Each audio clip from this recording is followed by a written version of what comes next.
new teacher and you're asking yourself, what do I really need to buy for my classroom? Before you spend your money, listen to the top 10 things I recommend.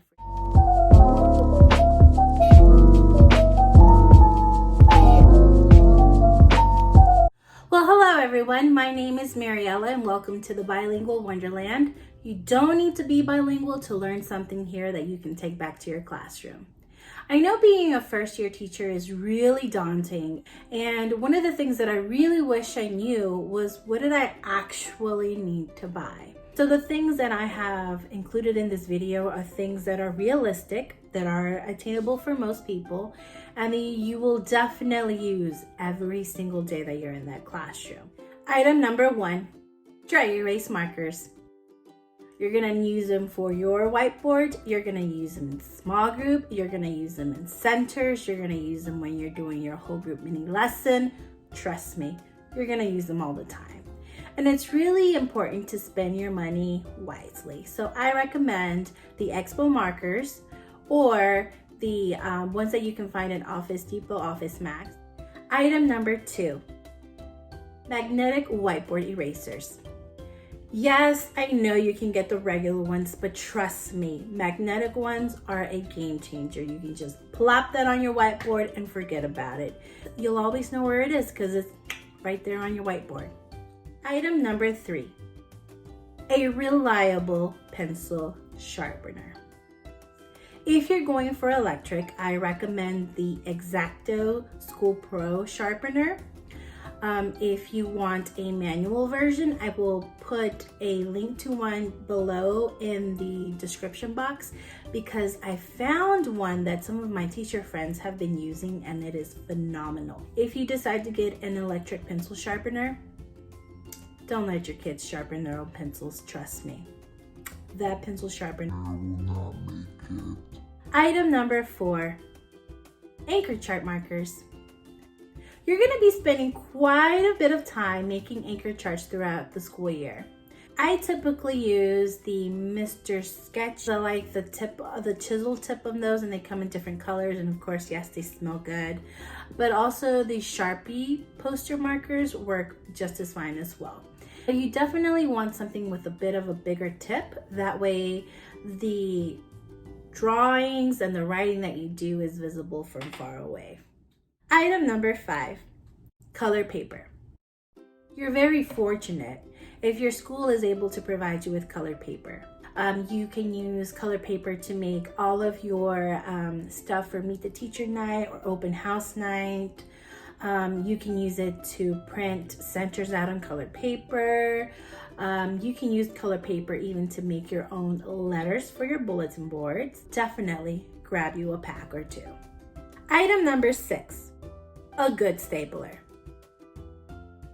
More than likely, you'll get the standard black stapler that everybody gets. And I'm not telling you to go out there and get the most bedazzled, razzle-dazzled stapler that there ever was. I'm just telling you to invest your money on a good stapler that's gonna last you for a while. A stapler that's easy to staple. A stapler that you can see yourself opening up so that you can staple things on the wall, on your bulletin boards very easy.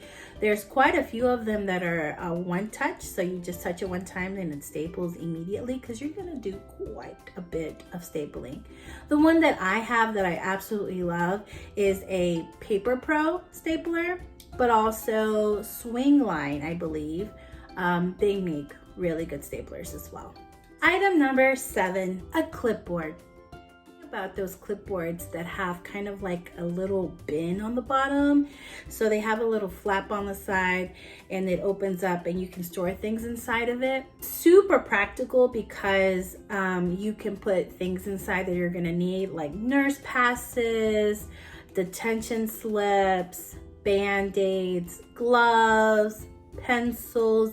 If your students need lunch cards, you can put them in there. It is also one of my classroom jobs. So there's a person that is the clipboard person and they take that clipboard with the class wherever it goes. When they go to specials, when we go to lunch, when we go to recess, that clipboard is traveling with them. That way you can have all of those things that I mentioned with you at all times. Item number 8, hanging folders. You're probably gonna have a filing cabinet. And if you don't have a filing cabinet, try to see if you can get one from your school. And if for whatever reason you can't get one from your school, guess what? You know those crates that are always on sale at Walmart? They fit hanging folders and they're actually really great. The reason that you want to get some is because this is going to be a way for you to organize your life in the classroom. I've seen people use hanging folders to make mailboxes for students. I particularly like to use them to organize the things that I print out, and I have them ready for the week. So I have a different hanging folder for each day, and then I have all of the things that I need for that day in there. You organize your materials that you'll accumulate while you're teaching, because you'll notice that some of the things that you use one year, you use them throughout the year. So you always want to have, an extra copy of that. You can also use them to organize documentation. Students that require certain accommodations, well, you have to keep their work and keep those accommodations. And this is just an easy way for you to organize that. So you can always have it on hand if anybody asks for it, or if you have to submit it at the end of each month. You can also use these to organize centers. Item number 9, book boxes. This is definitely a must-have if you're an elementary teacher that teaches reading. You're gonna wanna have some kind of a book box for your students. When I say book boxes, I am not talking about the ones that you'll use for your classroom library. I'm talking about the ones that students will use whenever they store their leveled readers. You can use something like this. And now these are actually ones that you can find at Dollar Tree for $1 a piece. I definitely recommend you getting a class set.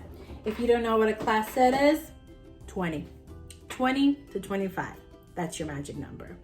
I do recommend getting you a solid color, a color that you're gonna use for quite a few years, because this is definitely an investment piece.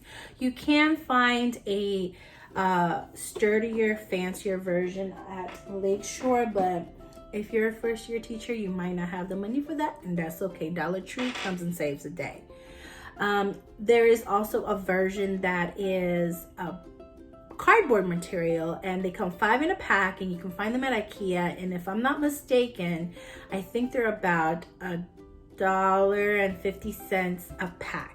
And you can even give them to them on the first day of school, and then they decorate their box. They definitely don't have to be this shape. They can really just be a bin. The version that I use in my classroom is a little bit different than this. This is just what I had on hand here. It's wider than this because I do teach upper grades, and I want to make sure that chapter books fit in here, because for the upper grades, maybe not a lot of chapter books will fit in there. So you want to take that into consideration. Item number 10, some pairs that you can tolerate all day of teacher shoes. Goodness gracious me. This is not one of those things that everybody talks about, but it is so important to have comfy teacher shoes. It doesn't matter what grade you teach, you're going to be on your feet all day.